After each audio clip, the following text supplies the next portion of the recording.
பொதுவாகவே பார்த்தீங்கன்னா சட்ட ஒழுங்கு கஞ்சா இது ஒரு நர்காட்டிக் ட்ரக்ஸ் என்று சொல்லக்கூடிய ஒரு போதை வஸ்துக்கள் முழுக்க முழுக்க தமிழ்நாட்டை ஆக்கிரமித்து இளைஞர்கள் இளைஞர்கள் மாணவ சமுதாயம் ஒரு சீரழிகின்ற ஒரு நிலை.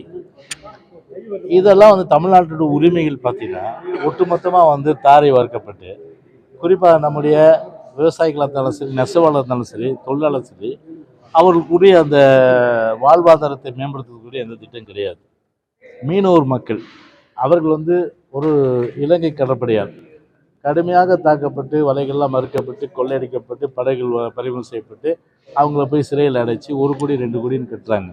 இதுக்கு வெறும் கடிதம் எழுதுவதோடு மட்டும்தான் இந்த ஸ்டாலின் அரசாங்கம், சர்வாதிகார அரசாங்கம் இருக்கிறது ஒழிய அதுக்கு ஒரு நிரந்தர தீர்வு ஏற்படுகின்றவர்களை ஒரு முத்தரப்பு பேச்சுவார்த்தை நடத்தி அதற்கு தீர்வு காண வேண்டிய எந்த அவசியம் கிடையாது. ஆனால் இப்போ இந்த பழையவர்காடு குரூப் மீனவர்களும் இருக்கின்ற தொகுதி இது. அந்த கருத்தெல்லாம் சொன்னாங்க, இந்த மாதிரி மீனவர்கள் பாதிக்கப்படுது.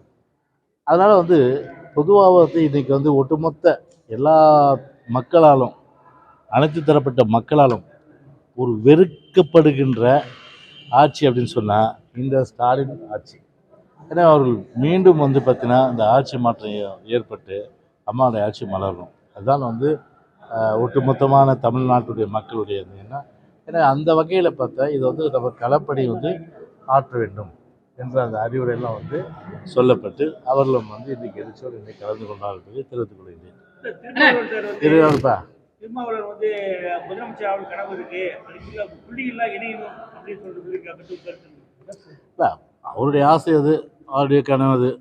அவருடைய ஆசை கனவுல நான் எப்படி போய் குறுக்கிட முடியும்? அதனால் எது எப்படி இருந்தாலும் சரி, ஒரு பாட்டு தான் இந்த நேரம் சொல்ல முடியும்.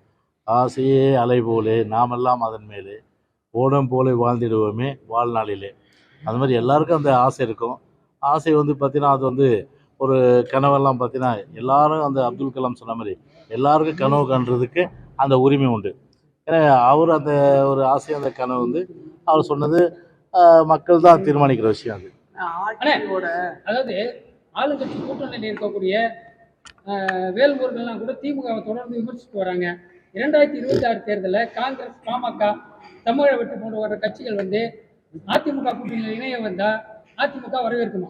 இல்லைங்க, இப்போது பொதுச் செயலாளர் பற்றி சொல்லியிருக்காரு. ஒரு புகைச்சல் இருக்குது அந்த கூட்டணிக்குள்ளே. அது பார்த்தீங்கன்னா நெருப்பு இல்லாமல் புகையாது. ஏன்னா நெருப்பு இல்லாமல் புகைன்ற மாதிரி அந்த நெருப்பு ஏற்பட்டு புகைச்சல் ஆரம்பிச்சது தான் பொதுச் செயலாளர் வெளிப்படுத்தியிருக்காரு. அதனால் இன்னும் 15 மாதங்கள் இருக்குது. அதனால் எங்கள் தலைமையை ஏற்றுக்கொண்டு எங்களோட வருகின்ற கட்சிகள், அதாவது பிஜேபி தவிர்த்து மற்ற கட்சிகள், அதாவது ஒத்த கருத்து, அதாவது திமுகவை அகற்ற வேண்டும், திமுகவுடைய அடாவடி தனத்துக்கு முற்றுப்புள்ளி வைக்க வேண்டும், குடும்ப ஆட்சிக்கு ஒரு முற்றுப்புள்ளி வைக்க வேண்டும், ஒரு கொள்ளையடித்த ஆட்சிக்கு, திமுக கொள்ளையடித்த ஆட்சிக்கு முற்றுப்புள்ளி வைக்க வேண்டும், சூறையாடி ஆட்சின்னு கூட சொல்லலாம். அந்த ஆட்சிக்கு முற்றுப்புள்ளி வைக்க வேண்டும் என்ற வகையில் தான் அந்த ஒத்த கருத்துடைய அந்த கட்சிகள் பிஜேபி தவிர்த்து அவர்களெல்லாம் வருகின்ற சூழ்நிலை எந்தெந்த கட்சி வருது அப்படியே தேர்தல் நேரத்தில் அது குறித்து கட்சியும் பொதுச் செயலாளரும் முடிவு செய்கிற விஷயம். ஓகேவா? வேற என்ன கேள்வி? அவங்களுடைய சாதனைகளை பொறுத்து கொள்ளாம பேசுறாரு. எங்களுக்கெல்லாம் நெஞ்சு எரிச்சல் கிடையாது. ஸ்டாலினுக்கு தான் எரிச்சல். அவருக்கு நான் ஜெருசல் வேணா ஒரு பாக்கெட் அனுப்பி வைக்கிறேன், ஒரு பண்டல் அனுப்பி வைக்கிறேன். அந்த எரிச்சல் தாங்காம தான் அவர் எரிச்சலில் பேசிட்டு இருக்காரு. ஓகே, ஆட்சி அதிகாரத்தில் பங்கு வேணும்னு சொல்லிட்டு பரவலாக பேசப்படுது. அண்ணாவே மத்தியில் கூட்டாட்சி, மாநில சுயாட்சின்னாரு. இப்போ மாநிலத்தில் சுயாட்சி வேணுன்ற ஒரு கருத்து நிலையிட்டு வர சொல்ல அதிமுக 2026 ஆட்சி அமைக்கும் பட்சத்தில் பாமகவும் தமிழக வெற்றி கழகம் போன்ற கட்சிகள் வர பட்சத்தில் அவங்களுக்கும் அதிகாரத்தில் பங்களிக்க முடியுமா? இல்லைங்க, இப்போ ஒரு விஷயம் தெரிஞ்சுங்க. நீங்களே சொல்லிட்டீங்க இல்லையா, உங்கள் கேள்வியிலே பதில் இருக்குது. நான் என்ன வெளிப்படையாக சொல்லணும் சொல்லுங்கள்? மத்தியில் கூட்டாட்சி. ஆனால் அந்த கூட்டாட்சி இருந்து 17 வருஷம் தமிழ்நாட்டை சீரழிச்சதே யார்? திமுக. எவ்வளோ செஞ்சுருக்கலாம். இப்போ கிட்டத்தட்ட இது பேர்னா வேட்டு மாற்றினாங்க. இதில் அப்போ சேல் டேக்ஸ் 5000 கூடி போச்சு. அப்புறம் காவிரி நதி நீரில் ஒரு நிலைப்பாடு கோட்டை விட்டாங்க. நம்ம 205 டிஎம்சி தண்ணீர் கொடுக்கல. கட்சித்தீவு விஷயத்தில் கோட்டை விட்டாங்க. முல்லை பெரியார் விஷயத்தில் கோட்டை விட்டாங்க. தமிழ்நாட்டு உரிமை 17 வருஷம் இருந்துச்சு. பொதுப்பட்டியலில் கல்வி அது இந்திரா அந்த மாதிரி கொண்டு போனப்போ அப்போ 17 வருஷம் மாநில பட்டியல் கொண்டு வந்துட்டாங்க. சரி, மத்திய அரசாங்கம் 17 வருஷம் இருந்தீங்க. இப்போ போய் வந்து ஆர்எஸ் பாரதியும் அது நம்முடைய சகோதரி இவரும் யார் வழக்கறிஞர் ஒருத்தரும் வந்து போய் இளங்கோவை போய் பெடிஷன் கொடுக்குறாங்க. யார்கிட்ட? மத்திய அந்த ஒரு நிலைக்குழு தலைவர், மத்திய நிதிக்குழு தலைவர், ஃபைனான்ஸ் கமிஷன் அவர் வந்தப்போ கொடுக்குறாங்க. என்ன முகாந்திரம் நான் கேட்குறேன். 17 வருஷம் நீங்கள் இருந்தீங்கல்ல, அப்போவே நீங்கள் வெர்டிகல் டெவல்யூஷனில் நீங்கள் வந்து ஹாரிசான்டல் டெவல்யூஷன் வெர்டிகல் டெவல்யூஷன் 50% ஆக்கியிருக்கலாம்ல. இப்போ போய் 50% ஆக்கின்னு கூடாது. அதாவது தும்பை விட்டு வாழை பிடிக்கிற கதை அது. அப்போ செஞ்சுருக்கலாமே, விட்டாங்க. இப்போ போய் 50% ஆக்குது. சரி, ஹாரிசான்டல் டெவல்யூஷனில் வந்து உங்களுக்கு வந்து 27 இது அந்த 41, 59, 100 வருதுன்னா தமிழ்நாட்டிலேருந்து கார்பரேட் டேக்ஸ் மூலமாகவோ இல்லை இன்கம் டேக்ஸ் மூலமாகவோ இல்லை தனிநபர் வருமானத்து மூலமாகவோ இல்லை கஸ்டம்ஸ் டியூட்டியில் வருதுனால 59 ரூபா அவங்க எடுத்துக்கிறாங்க. யார்? மத்திய அரசாங்கம். 41 ரூபா ஸ்டேட்ஸ் கொடுக்குறாங்க. 41 ரூபா தமிழ்நாடு கொடுக்குறாரு. அந்த 41 ரூபாயை 100% ஆக்கி அதில் நமக்கு எவ்வளோ தூரம் வருது? 4.7% வருது. உத்தரப்பிரதேசத்துக்கு 17%. அப்போ வெண்ணெய் ஒரு கண்ணில் சுண்ணாம்பு ஒரு கண்ணில்.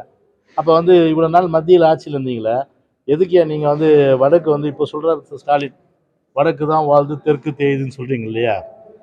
அப்போ நீங்கள் கேட்க வேண்டியது தானே, வடக்கு தான் வாழ்ந்து நாங்கள் விட மாட்டோம், நாங்கள் ஆட்சியிலேருந்து வாபஸ் வாங்கிக்கிறோம், எங்களுக்கு 50% ஆக்கி இதை வந்து நீங்கள் வந்து ஒரு ஹாரிசான்டல் டெவல்யூஷனில் உத்தரப்பிரதேசத்துக்கு மாதிரி எங்களுக்கு வந்து ஒரு 10% கொடுங்க அப்படின்னு சொல்கிறதுக்கு அந்த சொல்கிறதுக்கு வந்து அருகதை இல்லை, சொல்கிறதுக்கு தைரியம் கிடையாது. மந்திரி பதவி மட்டும் கிடைச்சா போதுன்னு சொல்லி வாங்கிட்டு நாங்கள் குடும்பத்தை மட்டும் வளப்படுத்திக்கிற அந்த வேலையை தான் பார்த்தாங்களுடைய தமிழ்நாட்டினுடைய உரிமையாக இருக்குது. நம்ம செலுத்துகிற டேக்ஸ் நமக்கு வரணுன்ற அடிப்படையில் வாதாடி போராடி பெற்றிருக்காங்களா? கிடையாது. ஓகேவா? போதுமா? அதாவது மதுவிலக்கு அமல்படுத்தணும் மக்கள்கிட்ட கோரிக்கை அதிகரிச்சுட்டு வருது. அதிமுக ஆட்சி தேர்தல் அறிக்கையில பூர்ண மதவிலக்கு இடம்பெறுமா? இல்லைங்க, இப்போது மதுவிலக்கை பொறுத்தவரையில் வந்து தெளிவான கொள்கை அம்மா வகுத்துட்டாங்க. அதாவது வந்து படிப்படியாக வந்து நம்ம வந்து குறைக்கப்படணும். ஏன் ஸ்டாலின் வந்து சொன்னார், நாங்கள் தேர்தல் அறிக்கையில் சொல்லியே ஒட்டுமொத்தமாக மூடிடுவோன்ட்டுன்னு. நாங்கள் என்ன சொன்னோம், படிப்படியாக குறைச்சி ஒரு கட்டத்தில் வந்து பூர்ண மதுவிலக்கு அமல்படுத்தணும், ஒரு கட்டத்தில் பூர்ண மதுவிலக்கு அமல்படுத்தணும். அதுதான் அம்மாவும் குறைச்சாங்க, எடப்பாடி அண்ணனும் குறைச்சாரு. நீங்கள் என்ன கடையில் கூட்டியிருக்கீங்க, 3000 FL2 கொடுத்துருக்கீங்க, 1700க்கு மேலே வந்து மணமகள் மன்றம் கொடுத்து குடிக்கிறவனை தமிழ்நாட்டில் அதிகப்படுத்தி எவ்வளோ இன்றைக்கி வந்து வருமானம் இன்றைக்கி டாஸ்மாக் கூட்டியிருக்கீங்க. 30,000 கோடி இருந்தது, இன்றைக்கி 52,000 கோடி. 22,000 கோடி இருந்ததுன்னா அப்போது குடிக்கிறவங்க எண்ணிக்கை அதிகமாகிடுச்சா இல்லையா?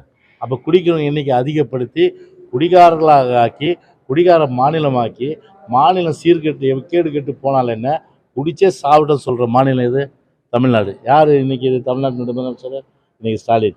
அவங்க மட்டும் வந்து நல்லா இருக்கணும், இதெல்லாம் குடிச்சே சாவுங்கடான்ற மாதிரி தான் இன்னைக்கு வந்து அதில் தான் இன்னைக்கு கவனம் செலுத்துறாங்க. திமுக தான் எம்ஜிஆர் கூட நண்பர்கள் சொல்லிட்டு உதவவே இல்லைன்னு ராஜகண்ணப்பன் நாகர்கோயிலில் சொல்றாரு. அவர் முதல்ல அவருக்கு வேணா நம்ம என்னென்ன சாதனை அனுப்பிச்சு நான் என்ன கொடுத்து விட்றேன். நான் ஒரு குடும்பம் இன்னைக்கு பார்த்தீங்கன்னா கிட்டத்தட்ட 19,000 ரூபா வாங்குது. இன்னைக்கு 4,500 ரூபா மீனவர் சேமிப்பு நிவாரணம் கொடுத்தது அதிமுக ஆச்சு, அம்மா ஆச்சு. 4,500 ரூபா மகளிருக்கு கொடுத்தது அம்மா ஆச்சு, அம்மா அரசு. தடை காலத்தில் வந்து 5,000 ரூபா கொடுத்தது, இப்போ 1000 ரூபா ஏற்றுனாங்க, கொடுத்தது அம்மா ஆச்சு, அம்மா அரசு. மீன்பிடி குறை காலத்தில் கொடுத்தது 5,000 ரூபா வந்து அம்மா ஆச்சு, அம்மா அரசு. இப்போ அது 1000 ரூபா ஏற்றுனாங்க. அப்போ மொத்தம் 19,000 ரூபா யார் கொடுத்தது? சரி, கடற்கரையில் அப்படியே கலர் கலராக பார்க்குறீங்களே, அதாவது போட்டுங்க, அதெல்லாம் எந்த காலத்தில் இன்ட்ரடியூஸ் பண்ணுது? அன்றைக்கி நான் அம்மாவுடைய ஆசையை பெற்று அம்மாவுடைய உத்தரவு பெற்று அன்றைக்கி FRP கட்டுமரம் யூஸ் பண்ணதுனால, ஓபிஎம் யூஸ் பண்ணதுனால, அவுட்புட் மிஷின் யூஸ் பண்ணால் இன்றைக்கி மீன் வாழ்க்கை தர உயர்ந்திருக்கு. போய் இப்போ ஃப்ளைட்டில் போய் பாருங்கள், கலர் கலராக இருக்கும். அல்பிசியா லாக் வந்து காலத்தில் நமக்கு வந்து கிடைக்காது, எனவே அதுக்கு மாற்றாக நம்ம வந்து இந்த இதை ஏற்பாடு பண்ணோம் அப்படின்ற அடிப்படையில் வந்து அன்றைக்கி இன்ட்ரடியூஸ் பண்ணி இன்றைக்கி வாழ்க்கை தரம் வாய்ந்திருக்குது. எத்தனை ஃபிஷிங் ஹார்பர் இன்றைக்கி மூக்கியூர்லேருந்து நரிப்பேர்லேருந்து, அதுக்கப்புறம் வந்து இது கிட்டத்தட்ட திருவட்டூரில் வந்து இது டியூனா ஃபிஷிங்க்கு வந்து 250 கோடி. இப்போ முகத்துவாரம் நம்ம இது இது பழையர்காடு முகத்துவாரத்துக்கு 30 கோடி. அது பிறகு வந்து அழகன் குப்பம், ஆலமர குப்பம் அதை நிறுத்திட்டாங்க. அதை நாங்கள் கொண்டு வந்து செயல்படுத்தாமல் விட்டாங்க. நாங்கள் வந்து செயல்படுத்த போகிறோம், அது வேறு விஷயம். அது மாதிரி லேண்டிங் ஜெட்டிஸ், அதே போல் வந்து fishing harbour, mini fishing harbour, major fishing harbour, அப்புறம் வந்து இதை மாதிரி எல்லா இன்ஃப்ராஸ்ட்ரக்சர் ஃபெசிலிட்டிஸ் கொடுத்து இப்போ வந்து இது நம்மளுடைய IAS IPS எழுதுறதுக்கு அண்ணா ட்ரைனிங் இன்ஸ்டியூட்டில் வருஷத்துக்கு 20 பேர் ஃப்ரீ. அதுக்கு டிபார்ட்மெண்ட் தானே கட்ட சொல்லி அன்றைக்கி உத்தரவு போட்ட அன்றைக்கி. அது மட்டும் இல்லாமல் கோஸ்ட் கார்டில் ட்ரைனிங்கு, அதுக்கு வந்து நாங்கள் தானே அன்றைக்கி ஏற்பாடு பண்ணி கோஸ்ட் கார்டு வரணும். அதுக்கு வந்து கோஸ்ட் கார்டில் வந்து ஃபிஷர்மேன் வரணும்னு சொல்லி அதுக்கு ஒரு ஜியோ போட்டு அதுக்கும் பணம் கொடுத்தோம். அதுக்கு வருஷம் இப்போ அது நடந்துகிட்டு இருக்காது. நான் கொண்டு வந்தாலும் நடக்குது அது. அதுக்கப்புறம் இது 5% சீட்டு 5% சீட்டு பிசினஸ் யூனிவர்சிட்டியில் மீன்வள பல்கலைக்கழகம். இது புரட்சி தலைவர் அம்மா பேரில் உள்ள மீன்வள பல்கலைக்கழகம். அந்த மீன்வள பல்கலைக்கழகத்தில் 5% சீட்டு கிடச்சி அதில் வந்து மீனவ குழந்தைங்களாம் இன்றைக்கி பார்த்தா கிட்டத்தட்ட 20 பேர் 25 பேர் படிக்கிறாங்க. அந்த 20-25 பேருக்கு செலவு யார் பண்ணுறது? இன்றைக்கி இப்போ போர்டு இது நல வாரியம் அதுதான் பண்ணும். ₹1 கூட வந்து அவங்க செலவு பண்ணக்கூடாது சொல்லிட்டு ஏதாவது ஒன்று டிஎம்கே சொல்ல முடியுமா? இன்னும் வேணுமா? இல்லை நான் கேட்குறேன், இன்னும் சொல்லணுமா? ஃபுல்லாக போதுன்றீங்களா? இன்னும் வேணுமா? விட்டா 1 மணி நேரம் பேசுவேன்.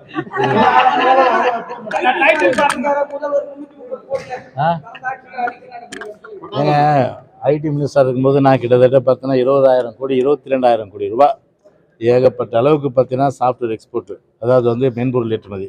அது இப்போ வன்பொருள் ஏற்றுமதி பார்த்தா அதிகப்படுத்துகிறோம்.